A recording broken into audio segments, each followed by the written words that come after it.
all right, all right, there. I went up. I don't say they were about the same intensity and darkness that Black Sabbath expressed it back in the day. There, that's for sure. There. Okay, we are live. Okay, me and YR at for the time being there. And before we start the music show with him, I, and Ark, we need Hold to on, address. What up? hold on. I'm waiting a lot here. I All right, good, good. All right, do a little song. all right, good.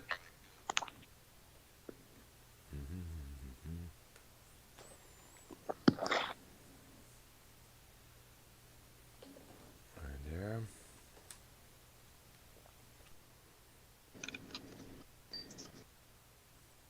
Holding, holding, holding you. Tragedy.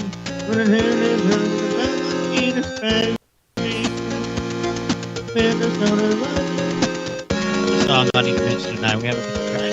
Oh yeah.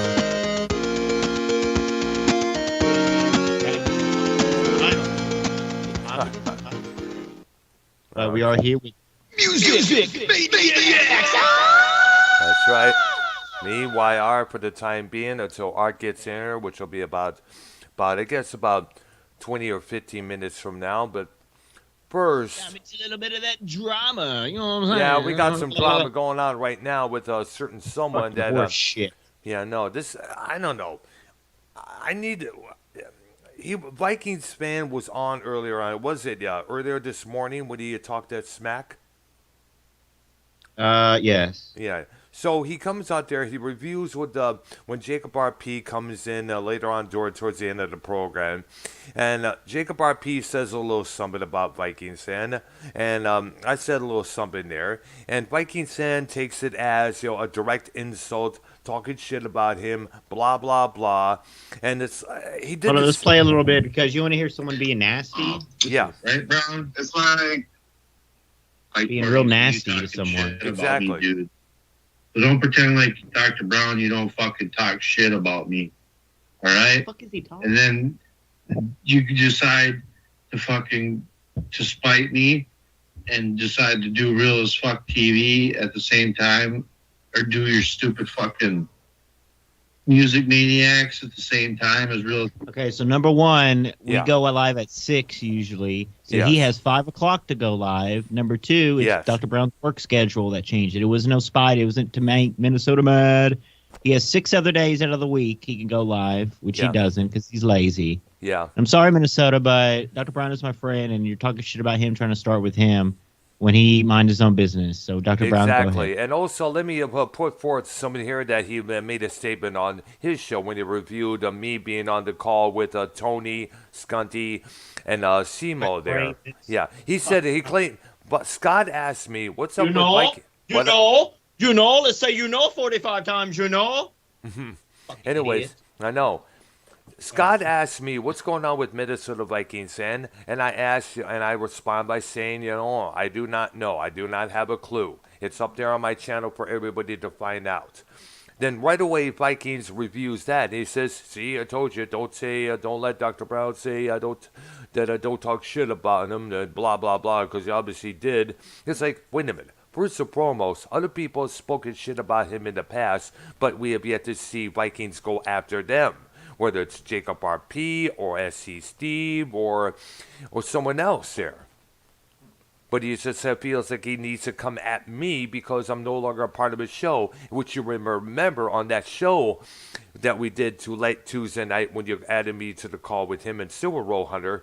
He fired me with that text message saying, I will no longer do shows with you. I've unsubbed from your channel because you went on the YR show and said what you said, even though he was in the wrong for acting the way he acted when he jumped on the call with me and Prince Liar and Arknolia. That's all three of us. And Arknolia, as you remember, was not too happy about it. You remember Ark and all of us had an off-air discussion about how Vikings had acted. Because that made Ark mad, And I don't want even to And if he starts talking smack about Ark, I'm going to be really pissed off because Ark is my buddy and your buddy as well there, you know. Yeah, he minds his own business. So do you. You know what I'm saying? Exactly. I try to keep to myself there. But yet it seems like Here's someone who doesn't mind his own business. Ladies and gentlemen,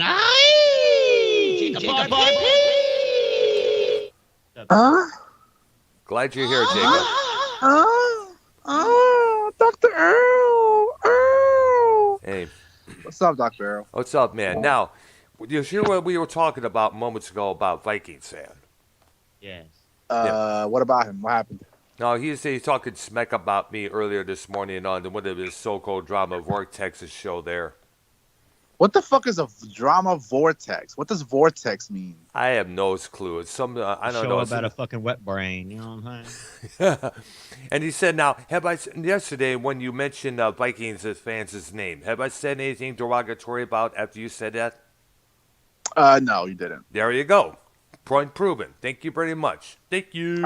I think Dr. Brown is the least worry of Vikings. Dr. Brown is like the nicest guy in the fucking community, dog. You're like the Smart. like, One of the smartest guys next to Bosie and Dave, and there's some other people as well there.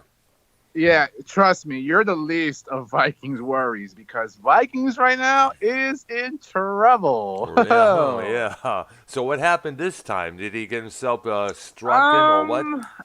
I'm gonna save this in my back pocket when I see I Vikings. love you.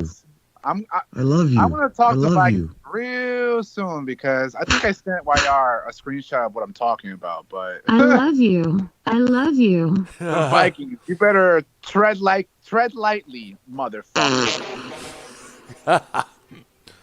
But YR, I know Dr. Brown's here, but did you hear about Donovan Mitchell going to the Cavaliers? YR? Where? Oh, that sucks because Cavs suck, right? And that'll be a waste. Talent. To be honest, Donovan Mitchell, Garland, and fucking Jared Allen, I don't know, bro. The Cavs look good now with Donovan Mitchell. Now, LeBron squandered the whole him going back to the Cleveland thing by signing that extension, but I don't know, brother. The Cavaliers might be good next year. But yeah, that's about it. That's about it for basketball. The coach, I don't know their coach. I don't know who the coach is, but Find out. it just sucks that the Knicks couldn't get Donovan Mitchell. But the coach of the Cavaliers is Cavaliers 2022 roster. Bada boom, bada bing. The coach is JB Bickerstaff. Oh, Bickerstaff, yeah. Yeah, former coach of the Sucks. Rockets. Yeah, Yeah, he sucks. yeah, he sucks. But I don't know, man. I'm liking this trade. Jazz are getting Colin Sexton. He's a rookie, I think, still, or a sophomore. But that's about it. But damn, like that's all for fucking Donovan Mitchell. I thought he was better than that. But What do But they yeah, give man. him? Like a contract? Do they trade for him? no, they traded for him. They gave Sexton a new contract with the Jazz, so that it was like a trade and sign type thing. But yeah, that's the biggest news today. The Cavaliers just got a whole lot better, whichever way you put it. So Now, what do you think about? sorry. Go ahead. Go ahead. What do you think about Vikings going at Earl like hard like that? I think that's disrespectful. And I think Vikings needs to be put in his place. I think Vikings agree. deserves some of the heat that he's thrown our way for the past few years. Yes. Screaming at us, cursing at us, picking fights, threatening people, doxing people. Vikings has yeah. been malicious for the past 5 years, bro. Yeah, you remember we were all of us was on the Nicky Nine show, and he said, they said, quote unquote, every time I look at you, I want to kill myself. Remember, he said that directly to me. yes. I feel like Vikings, it's about time he gets a taste of his own medicine. And Facts Channel, if you're listening, do your worst. Yeah, let's get Facts Channel on the call if we can. Okay. No. I can't even speak English. I'm watching a Um, video of YR drinking a beer at a concert. Yo, Nice, so YR. listen. So look at I did like a mix separation of the Bond stuff and the Brian stuff, and the Brian Johnson part is like 1.6 thousand views. Go look that up, RP. That host got 1.6K views on a no drama upload. Oh shit, 1.8. Yep. 1.8, it's gone up because earlier what it the was fuck? 1.6. Damn. Yo, who's this guy who's ripped on the fucking Vocals? Bond era? And look, AC? no one can really say shit because look, it's not like it's 1.6 on everything I get. So I guess some people want to see that, or I don't know. How old is this guy? Bond era AC/DC tribute band, Back in Black. He's ripped. Why is he so ripped? I know some I don't people know. some people can be born that way there. And what credit this man for not only channeling Bond physically, but also Brian Johnson physically as well there, as well as vocally. Oh, that's Brian Johnson with the long hair. Well, no, well, they're No. both. Well, Brian Johnson's the one who usually wears the hat. He's fucking ripped, dog. He's got muscles everywhere. Eat Shit. your fucking ass if you see him too. Yeah. Eat your ass. That's nice though. That YR goes to concerts. I like that. That's Yeah. something I would love to different. go Something to a concert. Got to see what they're playing at the concert pub this weekend. There, I haven't been there in a Yes. long while. There, I know. I Yeah. remember. I made a video about that place. Let us know who's playing there. I'll look Instead it of up right this, now. to be announced bullshit. That's what I've been doing. But for no, the I past looked couple them up weeks. and they don't have a good concert listing. Like they don't. I know. Like they don't really. Let me see. Right. Right there. Because I know they had Power Slave, the Iron Maiden tribute there on the Saturday, but it was an early show. And remember, I worked till 11 p.m. on the weekends there, or actually every night, I should say. So by the chance I got there, the time I got over there from work straight on there, it would probably be about most likely 3/4 through the concert. I would probably show up. So that's why I've been mostly sticking to numbers as of late, which I plan to be there tomorrow night after work, as always. Good to see you, basically. So Keith, I mean, RP, are you gonna? RP, are you gonna go to the club this week and get a new girl? Or are you gonna go? Hell to the same- yeah, tomorrow. Go ahead, man. Tomorrow. There you go. I already got my ticket. This very famous DJ, he's going to a very popular club by my house, and I am going to be there, sir, with a fresh cut, with my beat-up car, with some weed in my pocket. I'm going to be there. Yes! I can't wait! There's going to be so many bitches there! All right, cool. Because this DJ Adoni, he attracts a lot of girls who like to shake their ass. So I will be there looking at the ass shaking. So is it ghetto tech music that he plays, like a booch? No, it's how do I explain it? Ghetto Dominican tech. rap, Dominican music. I see there, yeah. Yeah, Oh that. yeah, gotcha. Yeah, I remember a hearing lot that of when Latino. Sorry, Okay. Latino reggaeton. A lot of Latino reggaeton, and Kinda like- I can't wait. I know what you're talking about. The tickets cost $40 to get in, so it's Wow. gonna be packed. There's gonna be a lot of girls. So yeah, there might be a chance that this weekend I might not be around because it's Labor Day weekend. So Oh wow, I forgot. So a lot of things to do here in Jersey. All right.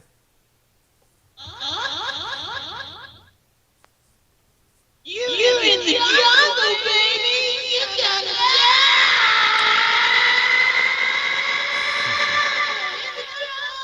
All right, Dr. so- Brown, no work today? No, I usually don't work on Wednesdays and Thursdays.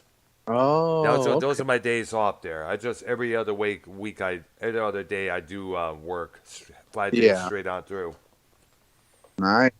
Which will probably be on Labor Day as well there, but I'm not complaining. More money in my pocket. And by the way, speaking of which, I issued this challenge to Vikings fan. You remember when he complained about my music show making him want to vomit? Or making him want to get sick, want to kill himself, like he said on the Nicky Nine show that day? I challenged him to come up with a music show of his own. Let's see if he could pull that off. Let's see if he could get either Bullfrog or somebody else, or probably his cousin Silver Roll Hunter on the mix there. Let's see if he can do that. All right. I need some weed, bro. I'm stressing out, man. I'm stressing out. I have no weed. Oh, Dr. Brown, do you smoke? no, not at all. Oh. Wow. I never was a smoker. Really? Never was. Not even cigarettes. At 6 o'clock, we can add an Arkansas. All right, good. All right, there. Well, that's all.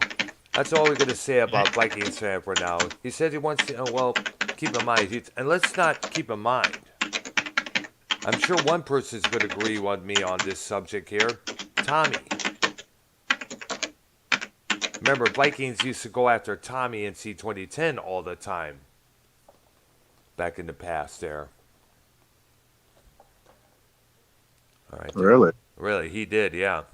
In fact, Vikings was surprised that Tommy was on my show. Me and Ark invited him on this show there a couple weeks back there.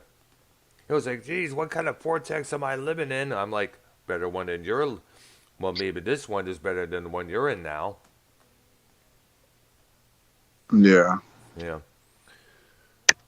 In fact, I was wondering, why that show that you was brought me on with Vikings at Silver 100 when we had that long-ass argument/talk. Right. Is that going to be re-uploaded on your channel soon? Because it was taken off. Like I said, that was dramatic discussion that we had on there. Yeah, I have to go look at that. Yeah, definitely. Hey, Ark is here. What's up, dog? What's up, man? All right, there. Ark? Oh, he's not here yet. Dang gummit. Let's see if I can add the dude in.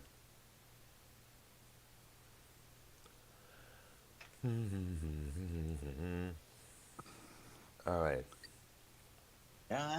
There he is. Ark, what's happening, bud? There who is? Oh, yeah, me. Yeah. All right, what's going on, man? Everything is going good? I suppose, yeah. All right, there. Did you already get the rainfall that we just got over here, or is that not happening Yeah, yet? we got a pretty good bit. All right, there. So obviously, like the last one traveled up from your area down to here, there. Yes. Yeah, I guess that's what happened. I don't know. Yeah, there. All right, there. So we're continuing our songs about tragedy and heartache, and of course, tragic events in rock and roll. And I'll probably mostly stick with the tragic events in rock and roll, because that's always a good discussion to talk about there. And there's a few that definitely need to be discussed here, including the Indiana State Fair where Sugarland was supposed to perform, and a couple others there. Yeah. And I believe that was in 2010, if I'm correct. Right there. And is RP? No, RP, what about joining the discussion, dog? Got some tragic... What's up? All right, there. Definitely got to have you to bring in us some tragic events, whether it's in hip-hop or rock and roll or R&B, doesn't matter. Well, this whole past 2-3 years has been very tragic for hip-hop because a lot of these gangster rappers are getting shot down, gunned down, like Pop Smoke, King Von, and a whole bunch of other people. Young Dolph, Nipsey Hussle. You guys probably won't know who these people are because you guys do rock and roll, but hip-hop has taken a lot of deaths and murders in the past 2 or 3 years. Most famous was Pop Smoke. He was gonna be the next king of New York in hip hop, and he got gunned down at only the age of 20. Wow, man. King Von, another one, he was on his way to stardom, and he was gunned down earlier this year due to gun violence. But that's because hip hop has changed from art to now just a lot of gang members in hip hop. It's just violence and fucking bitches and doing drugs and selling drugs. Yeah. Now, someone like Young Thug, a famous rapper, now he's in custody for the RICO Act because all these rappers are rapping about doing drugs, selling drugs, killing people, killing your mama, killing your neighbor. Like, now it's getting caught up because the DA out of Atlanta is actually trying to start this whole RICO act on all the gangs. Like, there's a new gang that's going down allegedly called Drug Money Gang, and that right there is self snitching. Drug Money Gang. So a lot of these gang members are being killed, gunned down, shot, and dead. I mean, that's always been hip hop. You know, Tupac, Biggie, back in those days. But now it's even worse. Like, it's a lot of young people, young men in their 20s. Like, while Tupac was, 24, 25 when he died? I believe so.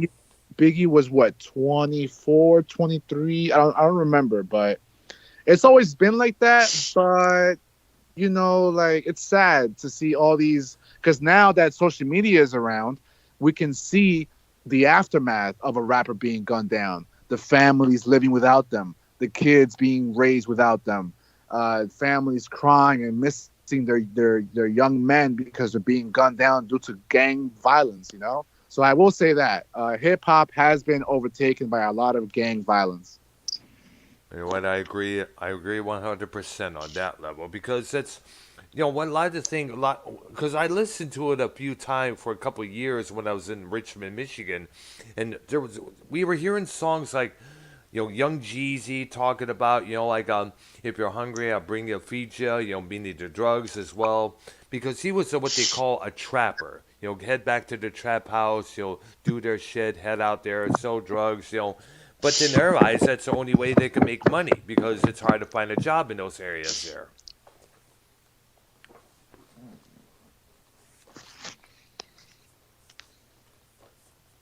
And you think maybe with all the shootings that have gone on, you know, maybe hip hop could probably, you know, do something about saying, hey, we need to start, you know, sending some messages out there. You know, like we need to step away from this stuff there. Start rapping about the economy. And start rapping about making amends with family members who have been distanced. You know, but that's all you've been hearing as of late. So I make so much money. Remember the lyrics to Duffel Bag Boy?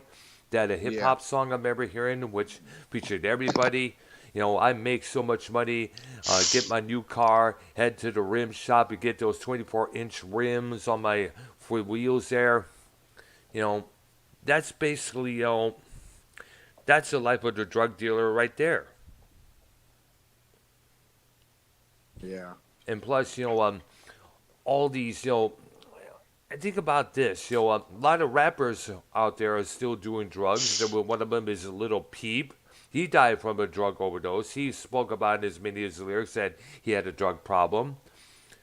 We got there was this other rapper named Juice WRLD. I guess he had a drug issue, if I'm correct. Correct me if I'm wrong.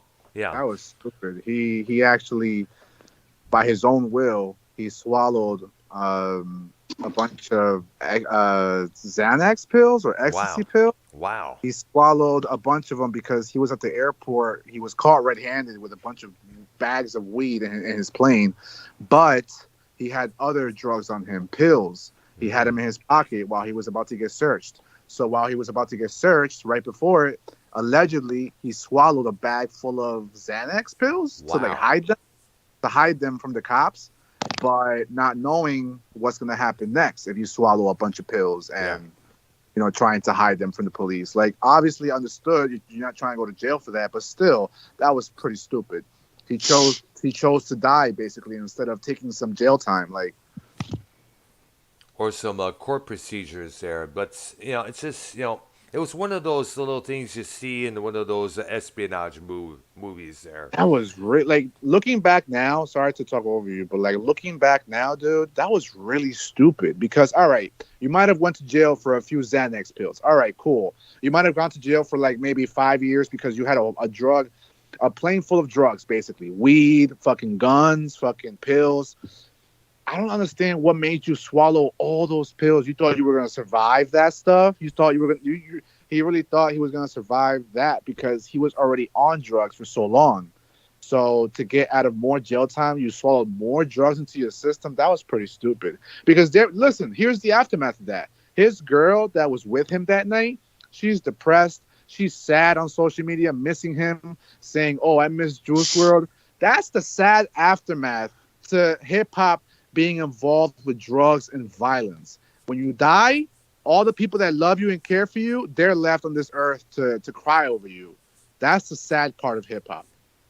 Yeah, especially now. Did he have any kids out there, or No, just? he was 20 years old. Another young rapper. Like he was like 21, 20. I mean, the thing I want to know is what's up with these rappers nowadays. Doing all these drugs. I mean, like, when the hip hop I originally remembered back in the 1980s spoke out against drug use. He spoke Yeah, out I about don't crime really and gang remember. violence. I don't really remember a lot of rappers in the 90s rapping about pills and drugs and coke and this and that. Maybe coke, but pills and drugs started to become a thing in hip hop back in like 15 and so forth. Because then came 2016 when Little Uzi Vert, Little Uzi Vert? Not really that well. There's He's so a- many he's a rappers small- out there I don't know. Little Uzi Vert is a small black rapper with dreads. One of his songs is I don't know his songs, but like once he came out, drugs was really a big thing in hip hop. Now it's even worse. Like it's just really like Lil Wayne and blunts and syrup with Lil Wayne. You know what I'm Yeah, saying? The cob the syrup. syrup. Yeah. Yeah, the syrup too. That killed a lot of rappers. That killed from Chicago. What's his face? That killed. He was part of O Block. Not O Block. Fucking with Chief Keef. He was Chief Keef's cousin or something. I forgot his name, but a lot of rappers have been dying due to syrup too. Like Lean. yeah. But what I'm saying is like in the past. Actually, I just thought about that. In the past 7 years, a lot of rappers have been dying due to stupidness, drugs, self-inflicting stupidness, like showing off your money and going out in the streets with a nice car and being found in the streets because you have a nice car, and then doing drugs. Like it's all stupid shit, bro. Like I know. And the thing is, hip hop was about celebrating life, getting together, having a good time. That was the original intent of hip hop as well. But keep in Yeah. mind, I mean, like back in the 1969, there was the Last Poets, and their raps and their spoken word shit was mostly about black revolutionaries.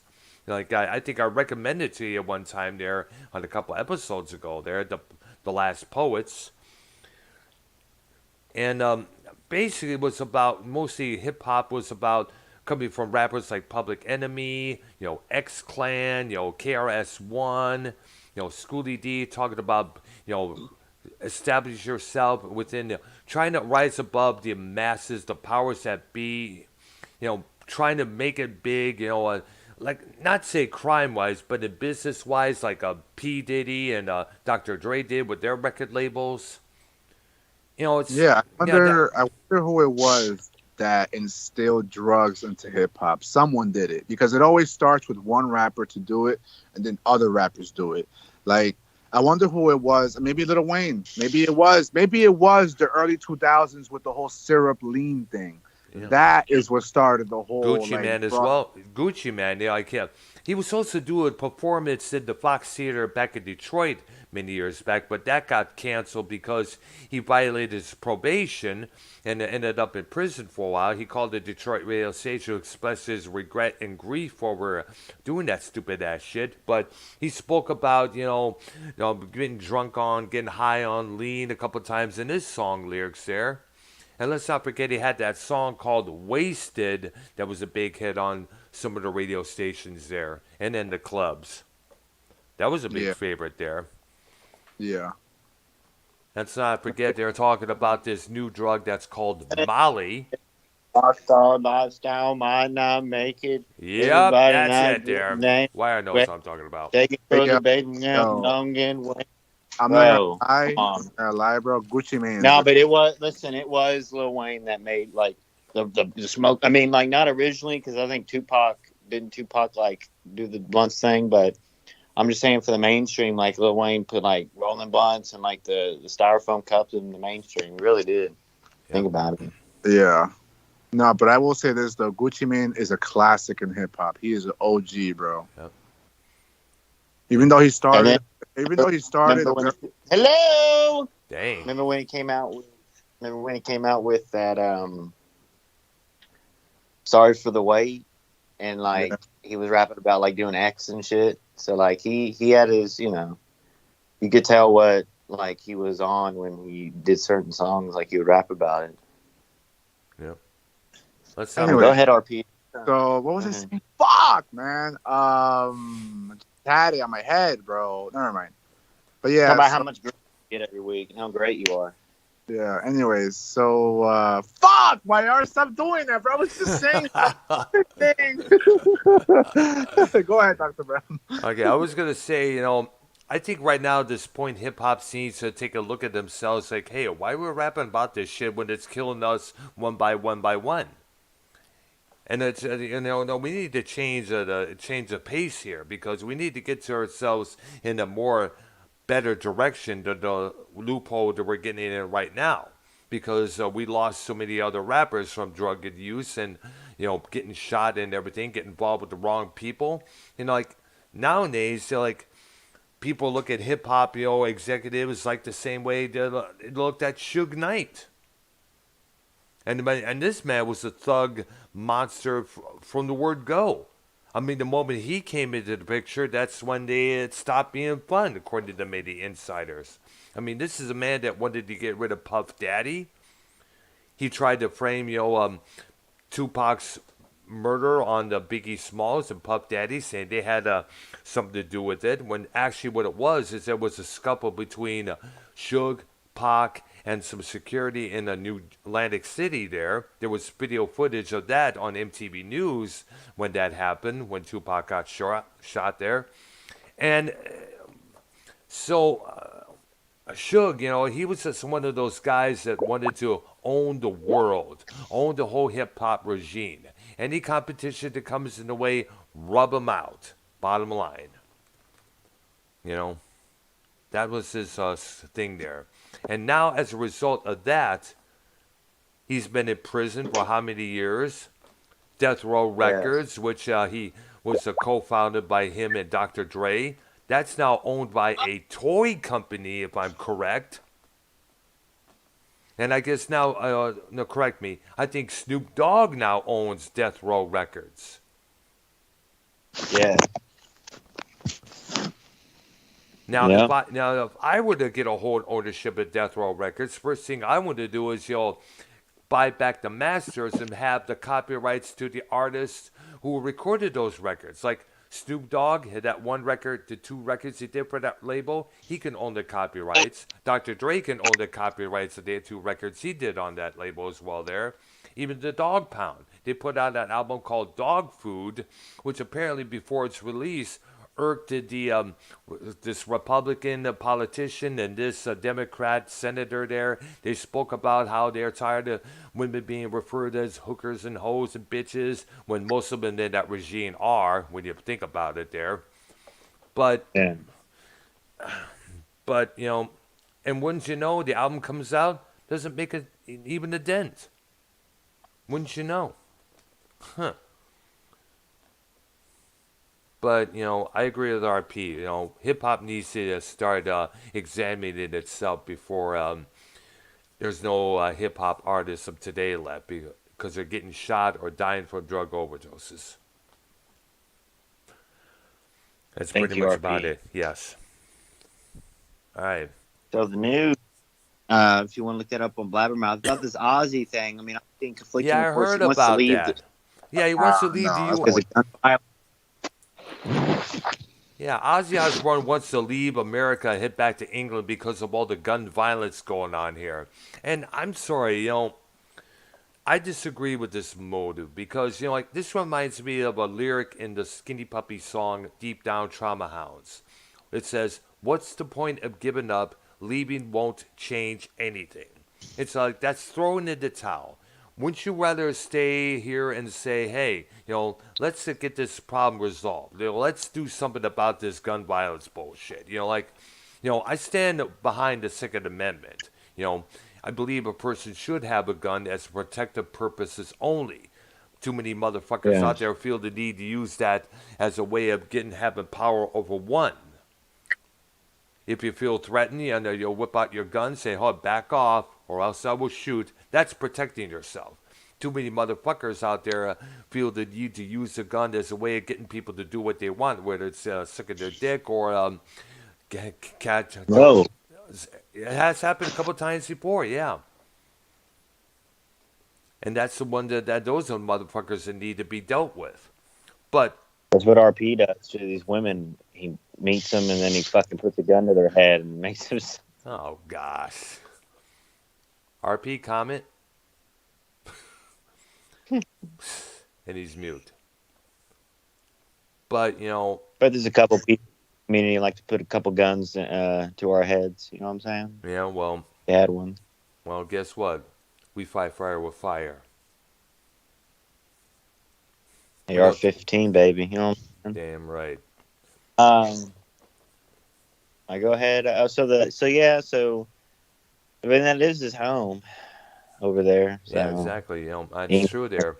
But then again, how is the taxes over there? Because back in the 80s, when Thatcher was prime minister over there, many musicians had left England to live in the States because of the high taxes there. Right. For instance, Rob Halpert, he had to move to Arizona because, the simple fact that by the time they all stopped working, him and the members of Priest would be flat ass broke. And that was back in the early 80s there. I think even Richie Blackmore, if I'm correct, he resided in New York City for a while there. I don't know if he's back in England or whichever there. I should probably look it up there. In fact, I'll do that right now.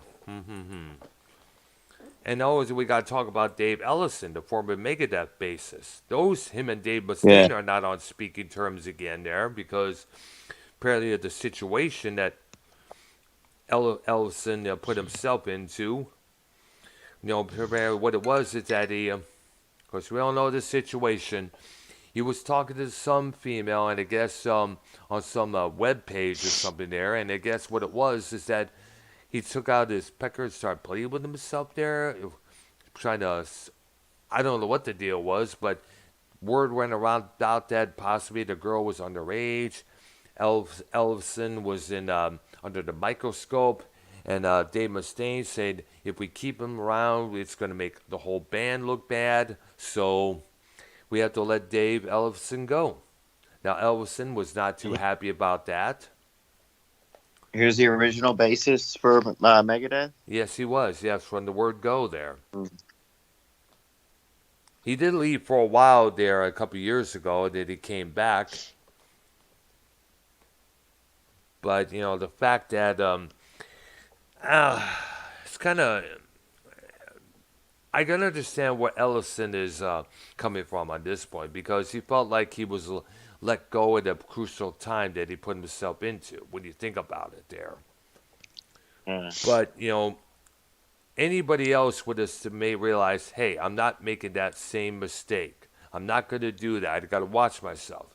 I'm a public figure, whether it's an actor, musician, politician, social media individual, or a streamer, or YouTuber, Instagram individual, blah, blah, blah there.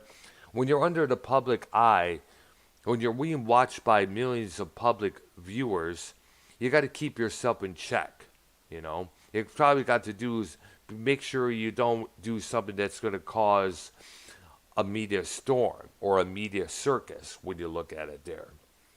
So, and I guess Ellison, I don't think he realized what he was doing at that time when he was doing this conversation with this girl there, whether it's a woman or full-grown woman there, doesn't really matter. Some say it was a full adult woman, but still, who knows, All I can say is that Ellison and Mustaine are not on speaking terms. Well, they have been speaking, but against each other, put forth.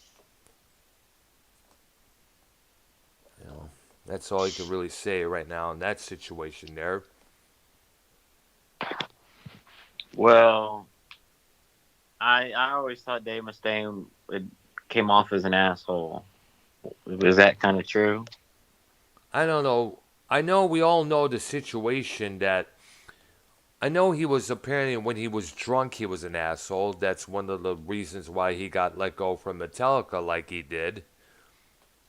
Because when Dave admitted himself that when he drinks, he gets violent and aggressive, whereas Lars and James there, when they get drunk, they get happy, silly, go lucky, blah blah, loopy, goofy.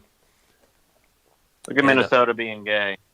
Look at Minnesota being gay. Look at this shit. Let's see, is in the Skype chat? It's not here yet. It's here. What's he doing? He's scared of you. He won't come on the show when you're on it. And Oh, let me. Well, I'm ready to have. Well, I'm ready. Heck, I'm ready to have him on this. Let me see here. I see the quarter message here that's just been sent me. Maybe he's scared of you to be on the show. You know what I'm saying? I take it you're gonna try to add him into the call here. I did, but he's being a baby, and he's saying, "I don't want to be on your music show." Oh. Talk all that shit. Oh, be quiet. But heck, I was able to take the call when you added me onto with him. I was ready to deal with this. I'm more braver than he is. Yeah. All right, there. Okay. Well, we'll save that for later on the show. Let's continue our main subject here. Songs about tragedy and tragic events. And like I said, I'll probably point mostly to tragic events in rock and roll there. Okay, so I believe we start with Ark once more. Okay. Ever heard blood? No, I'm kidding. Yeah, we know you're going there. Don Mclean American Pie. Oh, yeah, we know what that song's about. The day the music died. Richie Valens, Big Bopper J.B. Richardson, and Buddy Holly. And wasn't that the flight that Waylon Jennings was supposed to be in? Yes, it was. And remember the little joke that he mentioned about, before they got on that plane, saying, hope your bus cell breaks down. Yeah, I hope your plane crashes. And no doubt about that, Jennings was hurt over saying that. It took him a long, long while for him to get over that remark. So I'm scared, huh? Yeah, look, scared, man, Brown? video. Yeah, I'm scared, huh? Huh, Brown? I'm scared. This morning. Why did you do that, bro? Come on, man. Why did I do what? Yeah. Brown's not coming at you like the people are. Like, why you gotta treat him like that, bro? Come on. Brown can be cool. I'm just pointing out the little obvious shit that goes on that you say you don't do, Dr. Brown. You say you don't talk no shit about me, but right? bro, like. But hold on. Vikings. Dude, bro. Okay, have I ever said anything like Vikings fans is a piece of shit? Vikings fans, you'll eat his whole vomit. Have I ever said shit like that? What about the reference about my boyfriend that you made yesterday, huh, Brown? And all the other shit you were saying. Well, the people did that with other people did that with you. Jacob RP's done that with you. SC's done that with you. YR's done that with you. I don't want to. Everybody else do it. Everybody else has done it. Nikki Nines has made reference to you. And if you're just gonna talk over me, then fuck this. All right. Well, go ahead. Because if you're then speaking. Okay, Vikings, speak. If you're talking over me, you're not listening anymore. All right. That's the way communication fucking works.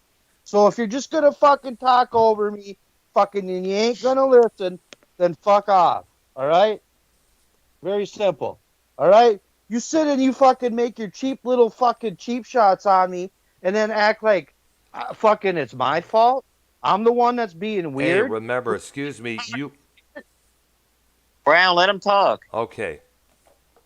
You sit and fucking talk shit about me, especially when you get around YR, and fucking you're gonna act like what? It's just water under the bridge and it's no big deal. Well, we said this on YR's show. You're the one who started calling me things like Dr. Plug, Asshole Brown. At one point on Ken's chat when I appeared on his show. It's true. Well, you do plug your shit. I'm not lying. That's how you promote your channel. Yeah, we have yet to even see you plug your channel or any shows that you do on your channel there. I don't fucking operate like that. But that's how other YouTubers do it. I'm not on this motherfucker to pick up 10 million subscribers and go walking around so people fucking want my autograph and shit. Like I feel like some people are. Some people think they want to hit celebrity fucking status off of YouTube. Let's get some reality check, boys. All right, this is YouTube and that's it. This the fucking PewDiePies and whatever. They're a dime in a million. It don't fucking happen. So if you think like you're gonna like become fucking famous and shit, dude, that shit's like, dude, you guys need your heads fucking checked, man. It's fucking YouTube, dude. Anybody can hit the fucking live button, can't they, YR? Yes. Well, let me say this. Brown. Even though I got about 552 subscribers, or right more than Bullfrog had when he had his channel going, but still, I would like to attract more people to our music show and to my vlogs. That's what I like to do, Yeah. you know. And I'd like to discuss things, and I want to give the people some different perspectives about things, but not towards the Republican or the Democratic side, but it's kind of like in the middle of both parties there. I try to get my expressions out as much as I can. You know, other YouTubers out there have done the same thing before they get to their subjects. They have promoted their channel. They have said the same thing. Like, subscribe, comment below. They've done this many times. So if you're going to go after me, you're going to have to go after every other YouTube channel. Yeah, whether it's and you Watch know what? Mojo or What Culture You know Wrestling. what? If you knew your fucking history, the majority of the YouTubers don't fucking collab with each other. There's a reason behind that.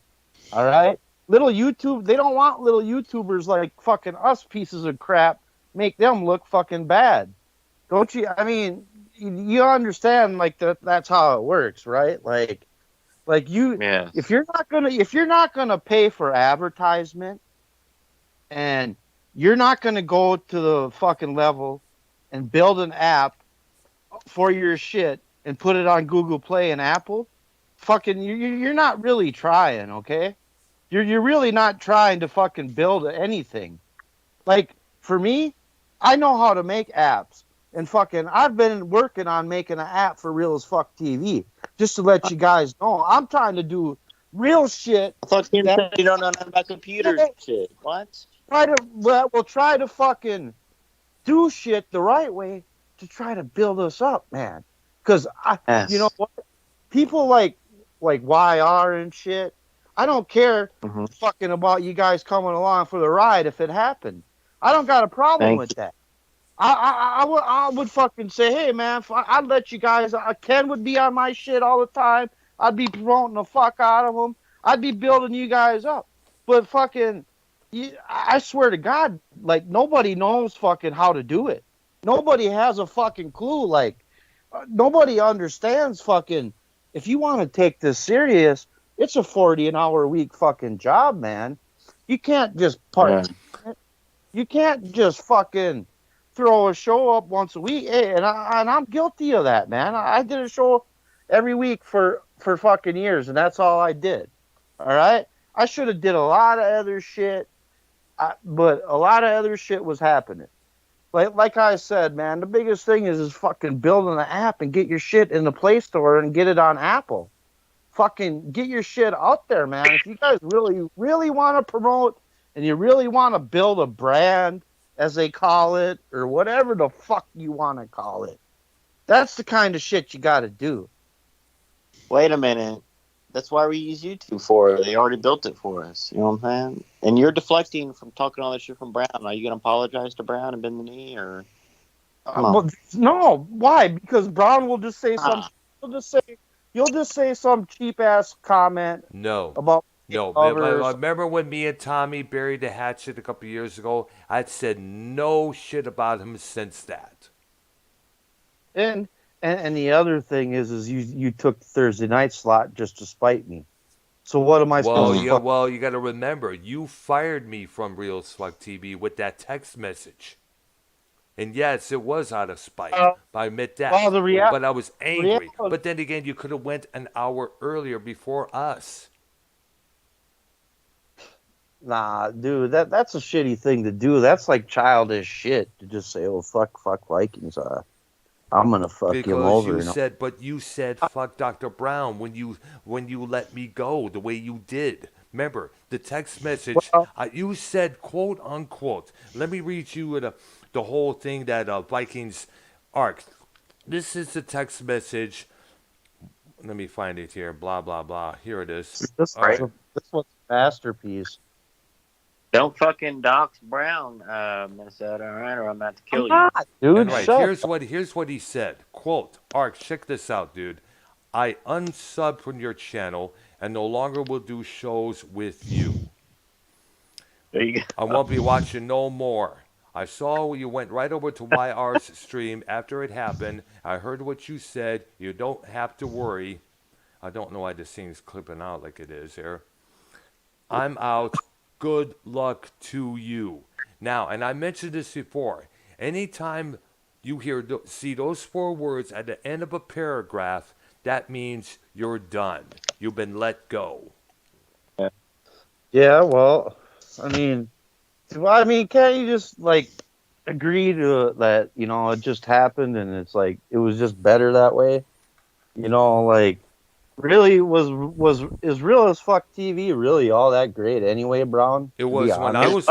It was when I was on there. I was trying to deliver legit content to the show. And I mean, yeah, we used to do fucking good shows like that where fucking there was topics and there wasn't fucking drama and the bullshit.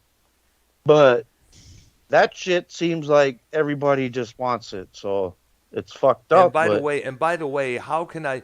You say you remember you said on Ken's program, I sold my soul to YR. In that case, I would have been on every show YR did when he went live. Remember, I have a job which I work about 8 hours a day. I work about 40 hours a week. Let's bring up something.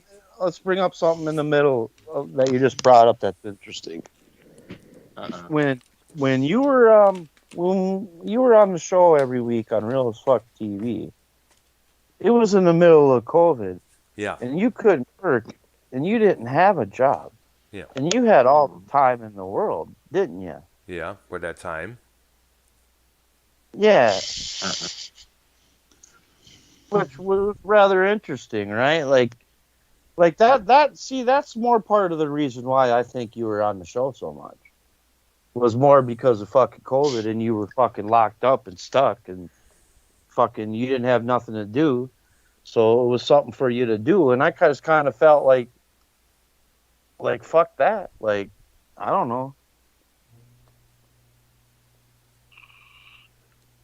Well, you got to remember, you were locked up as well there. YR was locked up. Everyone was locked up. So we had no choice but to stream live a lot or to put out content on YouTube here. Yeah, but I mean, was that more? I think that was more of the reason why you liked being on the fucking show, because you were just, it was something to do. No, not really. I enjoyed because I enjoyed being on the show with you at that time. And you got to remember, when I was working at my previous job, I was on the show. That is if I wasn't working on Thursdays. Well, I just kind of got that feeling that, like, that was one of the reasons why you were there, and you were there just to fucking plug the fuck out of your channel, which I don't know why you would try to plug it on my channel when my channel's not all that great. I mean, there's plenty of streams where I got 4 people watching, but I don't care. But I'm just saying, my channel ain't a great channel to promote on. If you're smart, you promote the fuck on YR like you do. And if you were smart, you would just fucking be on every show of YR's. By now, if you did that, you probably would have found enough people, and maybe 100 people would be watching you, bro. Yeah, but also got to be in mind, I work a job, so it's kind of difficult to do that because it can't be on the YouTube and working at the same time there. I hardly take any Skype calls because I'm still working at that. I got to wait till I'm either clocked out or on lunch break. I remember Ark tried to contact me while I was on lunch break there. I answered, but I guess the Wi-Fi was fucked up during that afternoon there. I don't know what it was there. And you know what? Another thing I had a problem with was it seemed like you just wanted to take over the show, dude. And I just felt like fucking all I was the guy clicking the mouse. So I felt like I wasn't really needed, you know, and that's just it. I didn't I don't have the fire to fucking do shows like I used to no more. I hope you guys understand that. I know he Like, spoke about. I know he spoke about it on the Kent's program. You lost the desire. the the desire that I have had fucking 4, 5, 6 years ago, it's not the same as it is now, man. I've logged a lot of hours of shows, and you know, I've gone through a bunch of shit that I didn't really need to go through. You know what I'm saying? Yeah. And that ain't really necessary. Like, you know, like I get it. I threw out one phone number, okay? I did that. I admit that, but I'm not out there fucking throwing up fucking people's houses and using Google Images and doing videos and showing the views of the house and fucking putting little beady eyes above it as you're doing it, and just all this crazy ass shit that's happening. So RP, what did you have to say about the Vikings? We talking Oh, about I think Vikings is mentally disabled. I think Vikings belongs in a home. I think Vikings still needs people to wipe his ass for him because he's an overgrown baby. And I know where you live, Vikings, just so you know. Oh shit! Oh, he left like a scared pussy. Oh my gosh! All right, so back to the music. Okay, there. All right. I'm gonna have to go with Tragedy, Bee Gees. Oh, yeah. I don't even know what it's about, but you gotta go. Well, that's a song about a guy missing his girlfriend there, or wife, or lover girl there. That's basically about it. Oh, it's a tragedy that you're not here in my arms. That's basically it there. All right, there. And my tragic event was what happened Astroworld here in H-Town. Yes. Yes, 8 people got killed. 8 people died.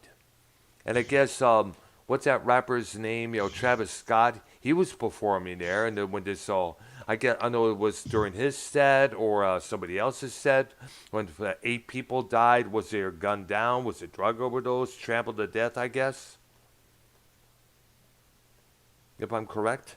And this happened about last year. But remember, if I'm correct there. Let me look it up on the blah, blah, blah there. Give me a couple of minutes here. Okay. Okay, Astroworld Tragedy. Okay, what have we got here? Give me a couple of minutes here. The tragedy. What's happened here? What happened was at about 9:42 p.m., Travis Scott pauses his concert midway through a song and asks security to help someone who has gone unconscious. And now, he delivered his response to many lawsuits, blaming him for the tragedy that unfolded at the Astroworld Festival. In court's document, attorneys for the rapper said he generally denied the allegations outlined in 6 suits. And there was a crowd crush that went on. According to Houston Fire Department Chief Sam Pifira, if that's his name to pronounce her, at about 9 p.m., the members of the crowd pressed it forward, also surged from the sides, causing a crush near the stage. He added that the crush was not caused by obstructed exits, but by issues close to the stage where the crowd was tightly packed. So a lot of people were like pressed up against the front of the stage there to the point where they just couldn't handle it anymore. And the youngest individual that died at that event was a 9-year-old boy from Dallas. He has become the youngest person to die from injuries sustained during a crowd surge at that festival in H-Town. Ezra Blount died from there from Children's Hospital in Houston. And this was in November 2021. Wow. And a crowd surge, by the way, is when a large group of people move suddenly, restricting space and free movement, leading to people pushing forward and others getting trampled in the or are trapped in the unbreakable formation. Wow. Kind of like similar to the Who tragedy in Cincinnati in 1979 there, if I'm correct. Sounds like it. Yeah. So some people out there don't really know when that happened with their favorite artists. You know, people get carried away. They want to get close to the stage, want to get close to the artist. You know, reach out, shake his hand, you know, touch him, blah blah blah, without not realizing that you know, they're also crushing somebody else in front of them who's probably smaller. I mean, there was a tragedy where a bunch of kids, there was a bunch of gunfires in there was this club in Chicago. I remember the story right now because I saw it in Inside Edition one time. A bunch of gunshots go off in the club. All the people start rushing towards the door. A surging guy pressing, trying to get the door open, which was locked, and some people have died after being, you know, suffocated as a result. And this was before the Great White Tragedy in Rhode Island in 2003. Wow.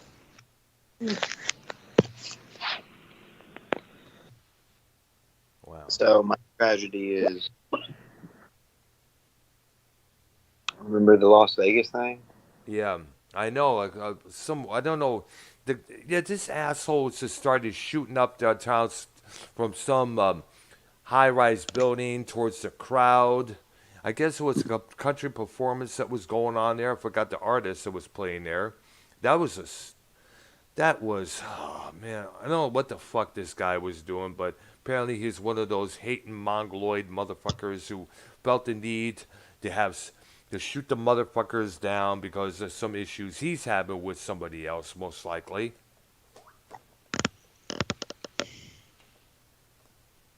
Right there.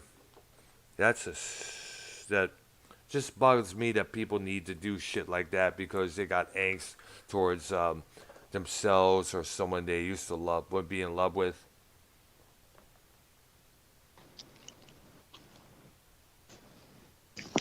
All right, next. All right. Okay. In Dallas, Texas, Starplex, Uriah Heep was playing, and their bassist got electrocuted. He didn't die, but they had to cut the show. Wow. You can probably look that up and find it pretty easy. Get more details on it. Wow. Kind of reminds me of the AC/DC story. They was doing some AC/DC tragedy. Let me look this up here. Because somebody died at one of their shows, but they were advised to keep going out of fear of the concert rioting. Hey, did you get my message about Dave Rose? Yes, he did. He got all the stuff. Wire suggested a good topic for possibly our next week's program there, which is about, you know, songs about alcohol and drugs. And believe me, there are lots of them out of there. Yeah. Well, I had suggested locales, but we can do that one later. All right there. Oh, yeah. All right there. I definitely got to do that. What about Dave? I know. It'll be nice to have him on this show there, if he's available.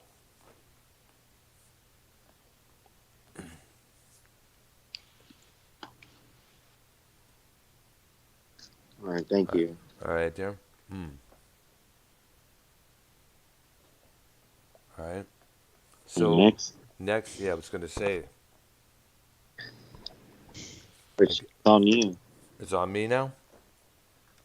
All right, there. Okay. All right. I guess it's on me there. I guess as I know, Arcad is turn. All right. This happened in 1979. This had occurred on December 3rd. No, this is the one here. We're talking about. Let's see. 30 years ago, and this is from the pages of Ultimate Classic Rock. Give it a couple minutes here. I just clicked on them, just clicked it on here. Blah, blah, blah. Come on, come on, come on. I hate it. I gotta check the Wi-Fi in this sucker here. AC/DC was doing a show, and there was a stampede, and this happened 30 years ago, in 1991. And this was in Salt Lake City. The band was during their song Thunderstruck, when a sea of fans rushed towards the stage. The venue, known as the Salt Palace, had booked the show as a general admission event with no assigned seating. More than 13,000 people were in attendance that night, and the free-for-all for premium spots led to a mad dash for the front row. The stampede quickly got out of control with bodies crushed against one another. Sounds like the Who scenario there. Now, security guard Scott Carter said, quote, "I was telling the security guard for AC/DC to shut off the music, to turn off the lights. People are hurting. People are screaming. All I can remember is that feeling helpless because I was being ignored. Nothing was being done." Indeed, as the mayhem in the crowd... What year was that? This was in 1991. Okay, so Razor's Edge was 90 or 91? 90. It was 1990 when that record came out there. All right. That's where Thunderstruck came from there. Even as the mayhem in the crowd was unfolding, the band initially played on. Initially, how long the group continued to perform was the subject of debate. Some said it was about 15 minutes or 45 minutes. 3 teenagers died as a result of injuries sustained during the chaos. That one night, 2 days in the hospital later. Terrible night, Brian Johnson said, their frontman. "I'll never forget it as long as I live." He insisted that he and the rest of the band had no idea of the magnitude that was going on in the audience. He said, "I was shattered." Angus was beside himself. I could see him well him up. Mal was trying to hold it together as he could, being Malcolm Young. And I guess, and as a recommendation of the authorities who feared the cancellation could result in rioting, AC/DC finished their show following a 15-minute pause. Beyond their own struggles to comprehend what had just happened, the band was infuriated at how the tragedy was reported in the news.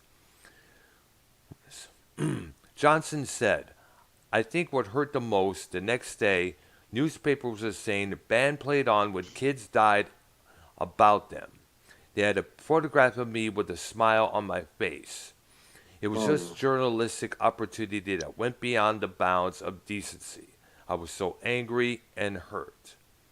The parents of the victims, 19-year-old Elizabeth Clause and a 14-year-old Curtis Child and Jimmy Boyd, would sue AC/DC and Salt Lake County for their involvement in the deaths.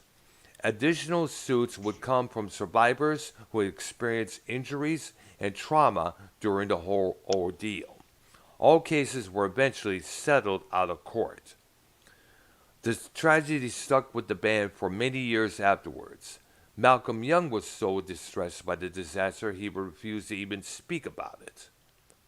As a result of the deaths at AC/DC's performance, and of course as what happened with The Who 10 years prior, many venues have either completely got rid of general admission and adopted strict security guidelines to ensure the safety of the fans.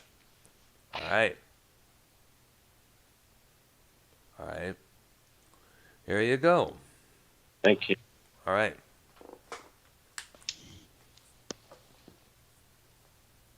All right. I believe it's Ark's turn there. Okay. Keith Ralph, From former the frontman. of the Former Yardbirds. front. The Yardbirds. Yeah.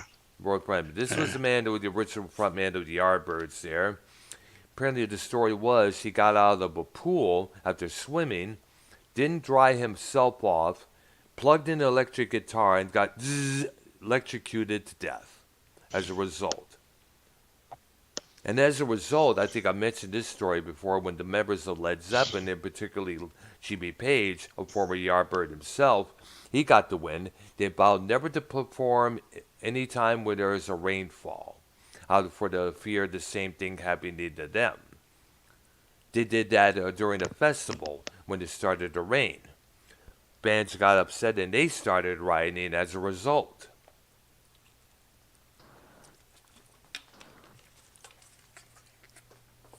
All right. I believe it's Wire's turn. Let's see. Well, did we discuss the Elvis thing?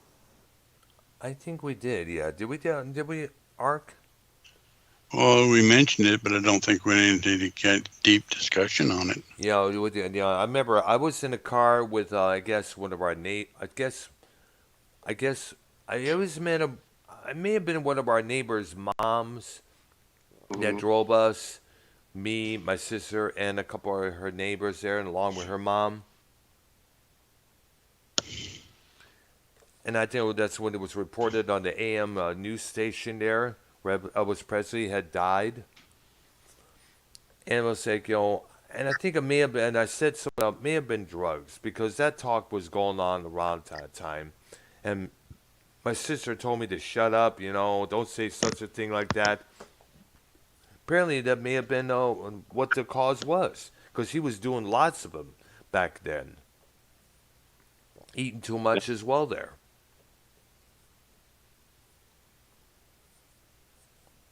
He ate a lot for real. Yeah, absolutely there.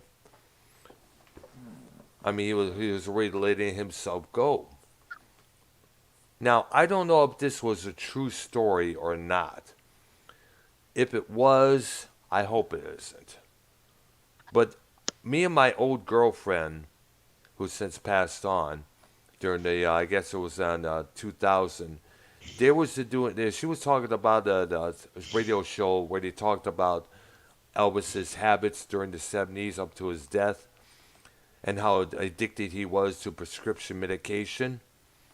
And apparently, I don't know if this is true, and like I said, I pray hope it's not true because the idea of doing this is just like incomprehensible, unbelievable, man. What it was is that apparently he would gouge he would purposely injure his hand with some sort of a sharp object so he can go to the doctor and get a prescription medication to keep his habit going.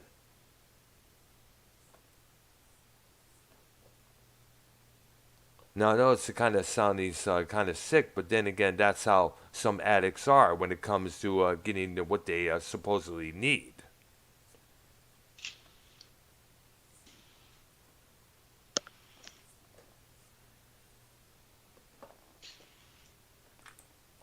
All right. All right there. All right there. I guess it's my turn now? Yes. Okay. Here's one that's in the rock and roll record books. Guns N' Roses and Metallica in Montreal, Quebec, Canada. 1992. It was a summer tour that those two bands were doing together. There was kind of tensions between both bands. Now, they hit Montreal. They're doing Olympia Stadium. James Hetfield, they're doing the beginning of Fade to Black. Hetfield reportedly stands next to close to a pyro. And then all of a sudden the pyro shoots off, and as a result, Hetfield catches on fire. Most of his hair is singed off. His skin was burned, blistering. He had to be taken to the hospital. And for what I understand from Jason Newsted, this was flares hot enough to burn metal. James had to wear a arm cast for how many weeks. He was still able to do the performance, but just he had to sing, but could not play guitar. One of their roadies had to come in, and do that for him. So, and James was able to prove himself to be a damn good frontman as well there.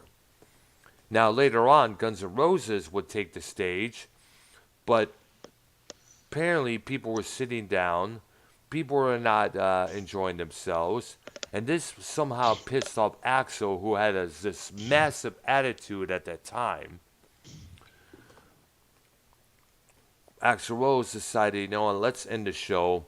He disappointed the audience, showing up late and then leaving an hour into the set to do the reported vocal issues.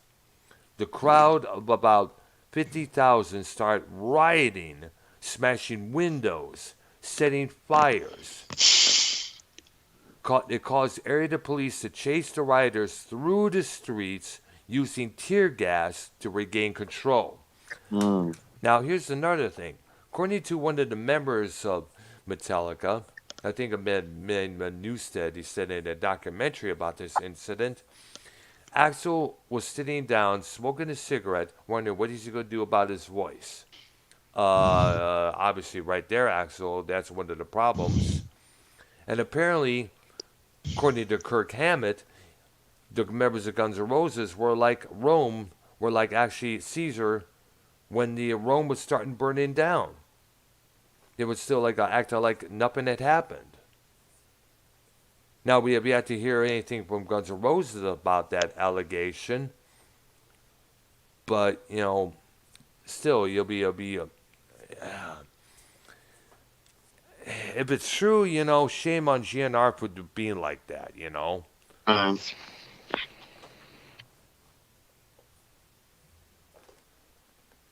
All right. Okay. Mm-hmm. Founding member and the guy who put the band together, the Rolling Stones, Brian Jones. Oh, yeah. Found drowned in this pool. Found at the bottom of this pool, to be exact. Right after the band fired him from his group. Yeah, I know. we need to mention the Beach Boys too. You reminded me. Mm-hmm. Yeah, Didn't apparently. one of them drown or something too? Yeah, that was. The said drummer, it I was forget his name. Charlie Watts. No, we're talking about. He said the Beach Boys. Oh yeah, Dennis Wilson. He drowned as well. Yeah, that was in 1981 to 82, if I remember. And I guess he was dating Christine McVie for Fleetwood Mac for a while there.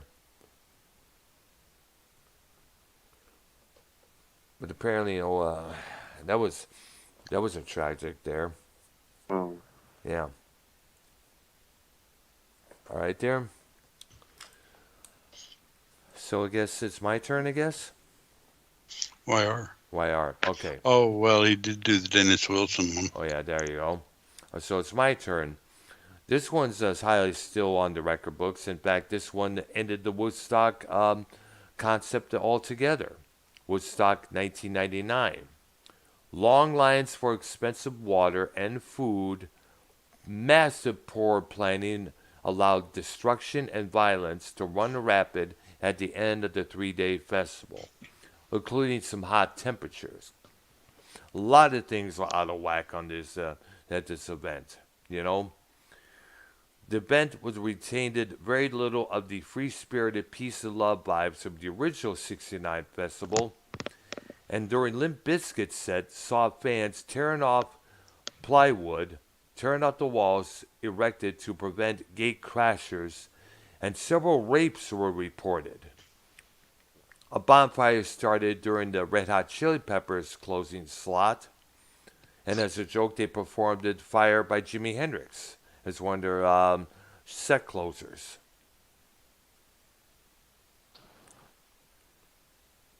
And after listening to a couple of documentaries about that, the 3-day events, oh man, a lot of shit that were expensive. This is probably one of the big reasons why I don't really go to festivals, let alone major concerts, because everything is expensive. I mean, Yeah. I'm not willing to pay $10 for a cheeseburger. That's for sure. There. I mean, it was a bad when I went to the electronic festivals in Detroit back in the early 2000s. I had to pay about three something for a 20-ounce soda pop, where it's Pepsi or Coke or Mountain Dew. I'm like, really? It's usually because they know that a lot of people are going to go in there to spend money, so they jack the prices up so they can make more dollar wise.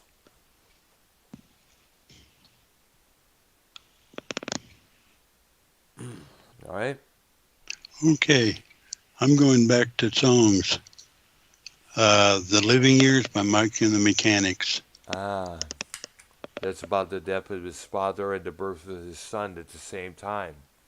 Yeah. Mike Rutherford we're speaking of, by the way, from Genesis. This was his other side project. And he got a phone call, Ark. Yeah.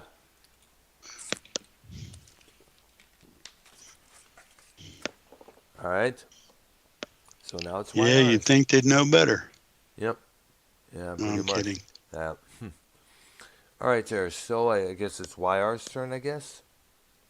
Yeah. Good.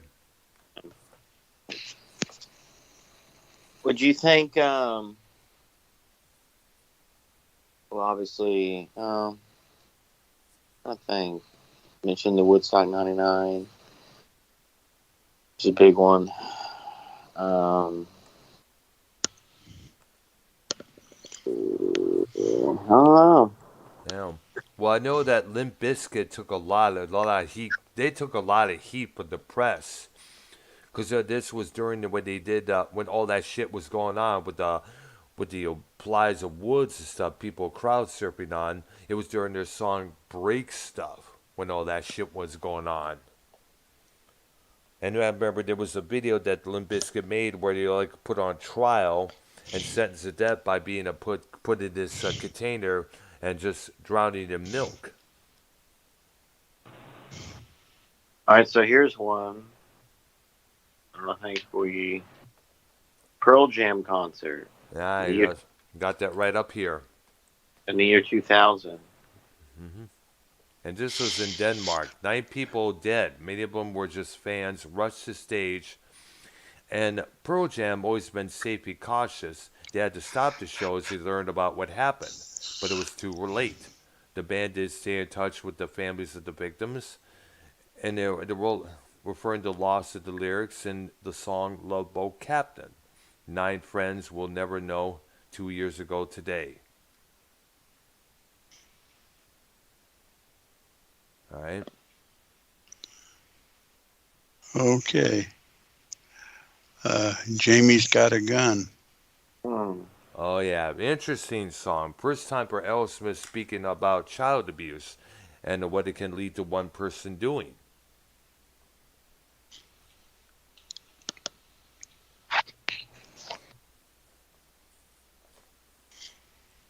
In retaliation, that is. All right. Yep. Okay, and I guess it's YR's turn now. I just did that one.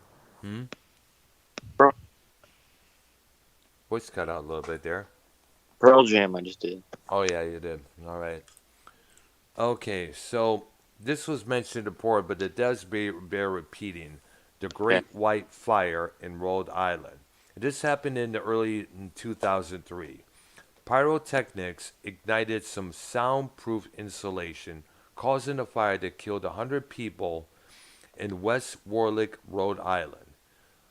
Now, 100 people included Ty Longley, their guitarist, more than about 200 additional concertgoers suffered smoke inhalation, burns, and other injuries. Their tour manager was sentenced to 10 years for involuntary manslaughter, eventually paroled in 2008. The club ownership faced additional criminal charges, and the band, in particularly Jack Russell, were deeply affected by the horrific events of that night. Wow. And I've seen footage of this going down. And man, oh man. I said this before, you do not bring any pyrotechnics into a small dive of a bar. That's the reason why. Period. All right? Okay, Emerson, Lake and Palmer. Lucky man. Oh, how the man beats his tragic fate. He had all Yeah. kind of like the story of Achilles. A bullet had found him. Yep. His blood ran as he cried. Mm-hmm. Nobody No money could save him. So he So laid he down, laid down, down and and died. Yep. Yep. Sad when you think about it there. Like I said, that could have been a story about Achilles. Remember the heel? Right. Yep. There we go. Okay. So it's my turn, I guess, again? Yeah. All right. Here's one. I was shocked about this when I heard about it. We just moved to Richmond. Dimebag Darrell Abbott, killed on stage in Cleveland, Ohio. We did talk about that last week. Yeah, we did, yeah. But, and it's like, still the metal world, still misses him to this day because they contributed heavily to the heavy metal genre throughout the 1990s, at the time when heavy metal was considered dead. They kept on, they plummeted every competition that came along their way and succeeded. This guy had the guy known as Nathan Gale, he had a mental illness, climbed on stage, and shot Dimebag Darrell multiple times in the head during a concert in December 8, 2004, Columbus, Ohio. His new band, Damage Plan, featuring his brother, the late Vinnie Paul, where they just started their show. They was playing some sort of people had actually thought it was part of the introduction to the program because the lights had dimmed. The band was about to take the stage when all this occurred there. Gale was shot dead by an off-duty security guard. Actually, it was a police officer's gunshot that got him down there. And as a result, Dean Guitars lost one of their biggest spokesperson there. Yeah. Okay, I don't know who the artist was, but the song, I don't remember who the artist was, but the song was Billy, Don't Be a Hero. Huh. I heard that song about that song. I guess it's about... A guy that got drafted went to war, and the girl told him, don't be a hero, just come back with your life or whatever. Yep. And Billy didn't listen. He decided he was going to be a hero and got killed. Wow. That's one of the things you play. Anytime you file an application for a fast food restaurant like a Mickey D's or Burger King, when it addresses somebody coming in to try to rob you, first thing they say, don't try to be a hero, just give them what they need and then report it to file a police report and the management right away. That's one of the first things I remember reading in one application many years back. Too many people feel the need to be macho man. Could just take that gun and shove it right up your ass. Why Arf is ready to go. Remember that? What is it? Crap. Oh shit. You gotta skip me on this one. I forgot blank out. All right, there. Go ahead, Doc. Okay. This occurred in 2010 at Electronic Music Festival in Germany called the Love Parade. Oh, I got it. All right, good. Go ahead, YR. Ace Frehley. Shock Me. Song, remember? when he got shocked on stage, electrocuted on stage. Yeah. Yeah, Ace Frehley. That's what that song's about. Shock me. Oh yeah. Well, it wasn't really tragic. I know, not necessarily tragic, but it was like a jolt either way that he got. Right. But it could have been tragic for crying out loud, Now, the Love Parade was an electronic music festival in Germany on July of 2010, which drew more than 1 million people to an area that had capacity for about 250,000. Passage to the area was mainly through tunnels, which became quickly overcrowded with people trying to get to the show. Even though the tunnels were eventually closed, it did little to quell the deadly issues with capacity. As a result of these tragedies, all future Love events have been canceled. Love Parade events, I meant to say there. Okay. Loggins and Messina, Golden Ribbons. It's about people over here that are getting their sons and husbands and boyfriends back in coffins. Oh, wow. That's something there. All right. Okay, and it's my turn or YR's? Dang, I'm losing the track on Who's the Witch's tune. I'm trying to think. Something happened on stage with fire, or didn't someone's hair get caught on fire? The only one I remember was Michael Jackson. He was filmed with he was filmed with a Pepsi commercial with his brothers, and I guess the stuff they put in his hair to make those Jerry curls, as they called it at that time, got close to some flame or some flash pot. His hair caught on fire. He had to go to the hospital there for a while there, but the remarks, the jokes were everywhere after that there. I think that kind of ended the relationship between the director of the video and Michael Jackson, who the director had worked with many times with Paul McCartney on that song Say, Say, Say. All right there. So it's my turn. Here's one. In fact, one of the scenes of what happened there became the thumbnail for one of my dark soundscape sets I have in my playlist there for anyone to check it out.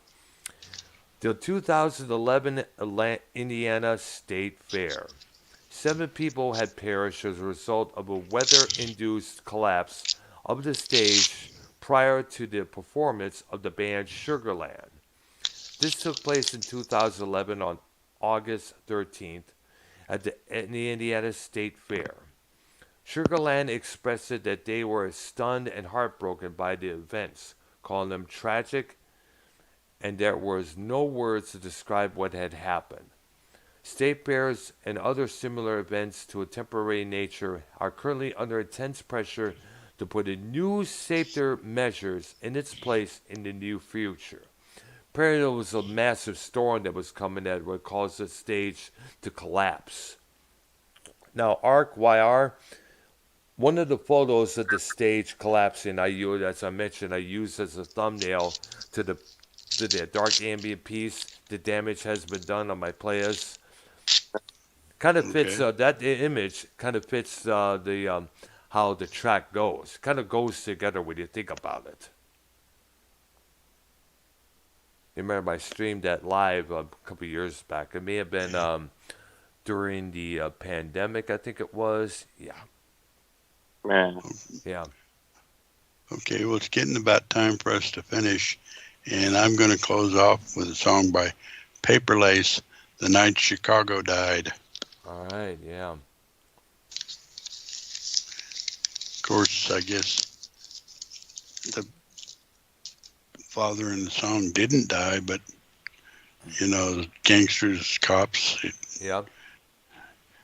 It was about crime in Chicago, basically. All right there, wow. Kind of makes sense there. It kind of reported what's going on in the streets of Chicago there. Same thing with Detroit and other cities as well there. No city is immune to crime, whether it's L.A., Houston, Detroit, Chicago, Ann Arbor, anywhere.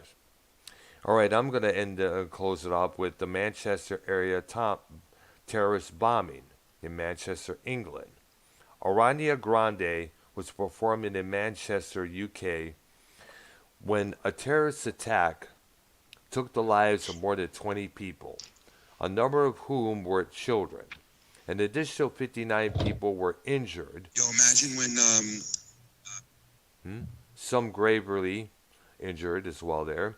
The suicide nail bombing, which happened as concertgoers left following the show, was the deadliest terrorist attack on British soil. After that, Waylon Jennings blew the whole goddamn band.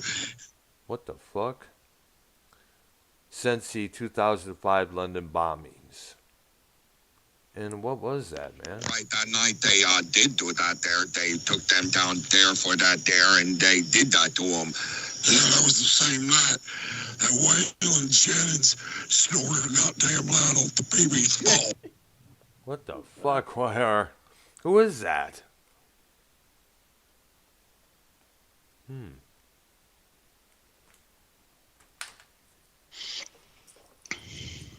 All right, there. Okay, I'm gonna plug my Patreon again. Okay. It's slash Arknolia, Mm-hmm. and I've already got about, I think, 50 little things up, something like that. Yeah. They're all audio at this point because I haven't really got into figuring out how to do videos besides who wants to watch me for however long the thing will be. Well, I know one of these days we'll have to do a stream or a show or pre-recorded show there where we both have our faces on the camera there. I like to do these other podcasts and YouTube streams there, like Three Sides of the Coin does at times there. Yeah, and I'm hoping that sometime you can join me for one of these things and we can do that. Okay. And maybe YR'd like to do one. We could probably do it on my next day off, early in the afternoon, basically. What time do you record these programs? Whenever I can. I mean, I'm pretty much open to any time except this and dialysis. Obviously, I can't do it during that. All right, that's usually on Tuesday when I'm usually working, so no problem there. And Thursday. So we'll probably have to do it possibly on a early Wednesday morning, I guess, possibly. Yeah. And YR didn't answer whether or not he wanted to co-host to one or two. All right, there. Why are you ready? Are you interested? Still, I don't know where he's at right now there. All right. Now, see, Sean's View Entertainment is in YR's chat here. We got to get Sean's View on the program sometime soon there. I'll post a little, I guess it's just you and I guess YR left. So yeah, but it's time to close it anyway. That is, anyways, that is true there. All right, there. So for YR, Arknolia, and myself, and what up to Jacob RP as well, and Minnesota Vikings. Yeah, we're able to get some stuff straightened out there. We got to do a show sometime soon to go where we work on every little thing, detail. Got to do that. All right, there. So for myself and Ark and everybody else, you guys have yourself a good one. All right. And we'll talk to everybody later. All right. Well, next technically week. not everybody, but All right, there. You guys have a good one. Bye-bye. By the way, I'm going to plan on doing a techno stream later on this evening. Definitely want everyone should probably check that out. All right, I'm going to get the stuff set up there. All right? You guys take care. Bye-bye. Bye. All right.